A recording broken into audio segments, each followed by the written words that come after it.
Hello guys, welcome to IT శిష్య. నేను మీ శిరీష. ఈరోజు మనం చూసే topic overloading and over riding. First మనం పాలిమార్ఫిజం గురించి చూద్దాం. పాలీ అంటే మెనీ అని, మార్ఫ్ అంటే ఫార్మ్స్ అని.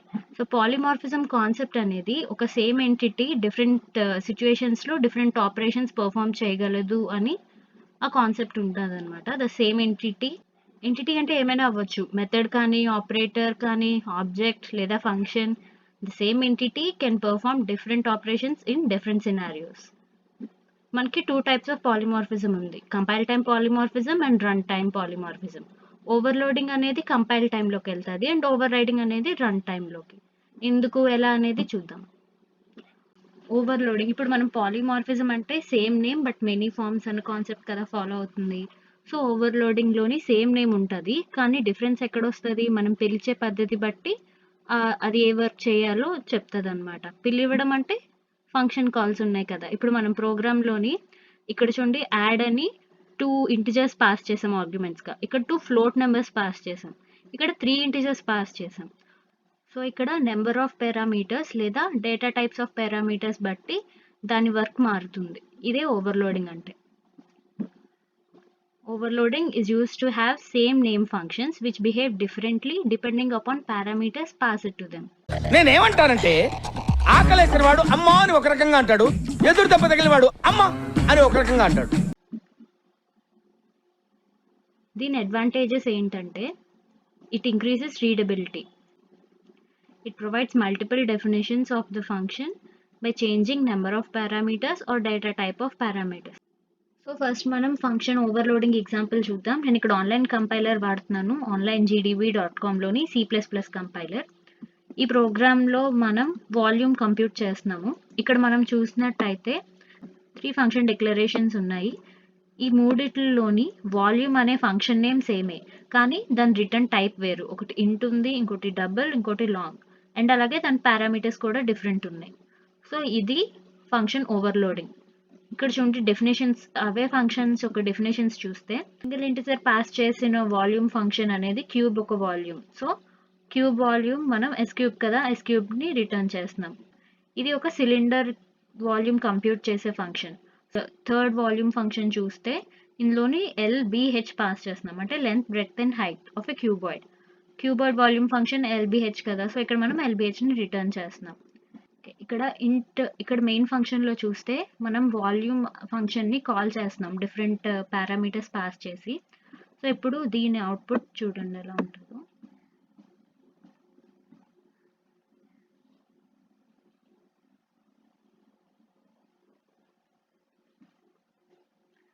కంపైలర్ అనేది మనం పాస్ చేసిన ఇన్పుట్ బట్టి ఈ 3 ఫంక్షన్స్లోని ఏ ఫంక్షన్ ఎగ్జిక్యూట్ చేయాలో చెక్ చేసుకొని ఎగ్జిక్యూట్ చేస్తుంది. ఫస్ట్ ఇక్కడ 10 పెట్టాము, ఇది volume of a cube. Volume of a cube s cube, 10 cube 1000. అలాగా అది మనం పాస్ చేసిన పారామీటర్ బట్టి ఏ ఫంక్షన్ డెఫినేషన్ ఎగ్జిక్యూట్ చేయాలో, ఏది ఎలా కంప్యూట్ చేయాలో కంప్యూట్ చేసి మనకి రిజల్ట్ని చూపిస్తుంది. ఇదే ఫంక్షన్ ఓవర్లోడింగ్. సో ఓవర్ రైడింగ్లోని పేరు ఒకటే, పిలిచే పద్ధతి ఒకటే. మరి డిఫరెన్స్ ఎక్కడుంది? డిఫరెన్స్ మనకి ఆ ఫంక్షన్ని కాల్ చేసే ఆబ్జెక్ట్లో ఉంటుంది. ఓవర్ రైడింగ్ అనేది ఇన్హెరిటెన్స్ కాన్సెప్ట్లో మాత్రమే అవుతుంది. ఇప్పుడు మనకి ఇన్హెరిటెన్స్లో బేస్ క్లాస్ ఉంటుంది, డిరైవ్డ్ క్లాస్ ఉంటుంది. ఒక ఫంక్షన్ని బేస్ క్లాస్ పిలుస్తుందా లేదా డిరైవ్డ్ క్లాస్ పిలుస్తుందా అన్న దాన్ని బట్టి ఆ ఫంక్షన్ ఒక వర్క్ మారుతుంది. ఫస్ట్ మనం ఎగ్జాంపుల్ చూసేద్దాం. ఇప్పుడు మనకి షేప్ అని ఒక క్లాస్ ఉంది, రెక్టాంగిల్ అనే ఒక క్లాస్ ఉంది. రెక్టాంగిల్ అనే క్లాస్ షేప్ అనే క్లాస్ ఒక ఫీచర్స్ని ఇన్హెరిట్ చేసుకుంటుంది. So shape is a base class and rectangle is a derived class. ఈ రెండిట్లోని చూస్తే మనకి సైడ్ అని ఫంక్షన్ ఉంది, సేమ్ నేమ్ తోటి అండ్ సేమ్ రిటర్న్ టైప్స్ తోటి, సేమ్ ఆర్గ్యుమెంట్స్తో కూడా. కానీ ఇక్కడ షేప్లో ఉండే side function it may have sides అని మాత్రమే ప్రింట్ చేస్తుంది. రెక్టాంగిల్లో ఉండే side function it has 4 sides అని ప్రింట్ చేస్తుంది. సో ఇక్కడ ఏమైంది, సేమ్ ఫంక్షన్ని డిరైవ్డ్ క్లాస్లో వేరేగా మార్చాం, ఫంక్షన్ డెఫినేషన్ కొంచెం చేంజ్ చేస్తాం. ఇదే ఓవర్ రైడింగ్ అంటే. Overriding is the redefinition of base class function in its derived class function with same return type and parameters. దీన్ని ఎక్కడ యూజ్ చేస్తామంటే, డిరైవ్డ్ క్లాస్లోని బేస్ క్లాస్ ఫంక్షన్లో చేసిన వర్క్ కంటే కొంచెం డిఫరెంట్గా ఏదైనా చేయాలి అని అంటే అక్కడ దీన్ని వాడతాం. దీని అడ్వాంటేజ్ ఏంటంటే, ability to redefine a behaviour that specific to the subclass type. ఇదేంటి చెయ్యి. అబ్బా! ఇదేంటి? అర్థమైంది. I understood. అభయహస్తం. ఇప్పుడు మనం ఫంక్షన్ ఓవర్ రైడింగ్ ఎగ్జాంపుల్ చూద్దాం సేమ్ ఆన్లైన్ కంపైలర్లోని. ఎగ్జాంపుల్ మన మహేష్ బాబు గారి ఎగ్జాంపులే తీసుకుందాం. కలేజా మూవీ సీన్ ఇప్పుడే చూసాం కదా. సో ఒక బేస్ క్లాస్ ఉంది. బేస్ క్లాస్లో ఇదేంటి అని ఆయన అడుగుతారు కదా, అదే ఫంక్షన్ నేమ్. బేస్ క్లాస్లో జనరల్గా ఎవరైనా అడిగితే ఏమంటాం, చెయ్యనే అంటాం. సో సిఅవుట్ చెయ్యనే ప్రింట్ చేద్దాం. నెక్స్ట్ డిరైవ్డ్ క్లాస్లో ఇక్కడ ఓవర్ రైడ్ చేస్తున్నాం. ఓవర్ రైడ్ అంటే మీరు ఏంటో చూసారు ఇందాకే, రీడెఫినిషన్. సో ఇక్కడ ఇదేంటి అనే ఫంక్షన్ని రీడిఫైన్ చేస్తున్నాం. ఏమని? ఇది చెయ్య కాదు, అభయహస్తం అని. సో ఇక్కడ అభయహస్తం అని ప్రింట్ చేస్తుంది. ఇప్పుడు మెయిన్ క్లాస్లో మనం ఏం చేస్తామంటే ఫస్ట్ బేస్ క్లాస్ బిఎస్ అని ఆబ్జెక్ట్ తీసుకున్నాం. ఆ బేస్ క్లాస్ ఆబ్జెక్ట్ తోటి ఫస్ట్ ఇదేంటి అని కాల్ చేస్తాం. నెక్స్ట్ డిరైవ్డ్ క్లాస్లో ఓవర్ రైడ్ చేసాం కదా, ఫంక్షన్ డెఫినేషన్ మార్చేసాం కదా, ఆ క్లాస్ ఆబ్జెక్ట్ డిఆర్ అని తీసుకొని ఆ డిఆర్ తోటి మళ్ళీ ఇదేంటి అని ఫంక్షన్ కాల్ చేస్తాం. ఇప్పుడు అది ఏమవుతుందో చూద్దాం.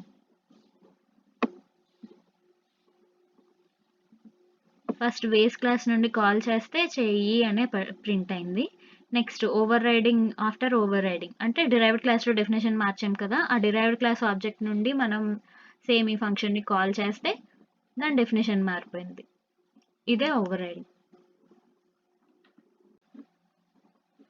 సో మీకు ఈ ఎగ్జాంపుల్స్ నచ్చుంటాయి అండ్ కాన్సెప్ట్స్ అర్థమై ఉంటుందని అనుకుంటున్నాను. ఇంకా రియల్ లైఫ్ ఎగ్జాంపుల్స్ కానీ మీమ్ ఎగ్జాంపుల్స్ కానీ మీకు తెలిస్తే నాకు కమెంట్ చేసి చెప్పండి. అండ్ థ్యాంక్ యూ గైస్ ఇక్కడి వరకు విన్నందుకు. మీకు వీడియో నచ్చినట్టయితే లైక్, కమెంట్ అండ్ షేర్ చేసేయండి. ఇంకా ఇలాంటి వీడియోస్ చూడాలనుకుంటే సబ్స్క్రైబ్ చేయండి. ఇంతటితో ఐటీ శిష్య మీ శిరీష సైనింగ్ ఆఫ్.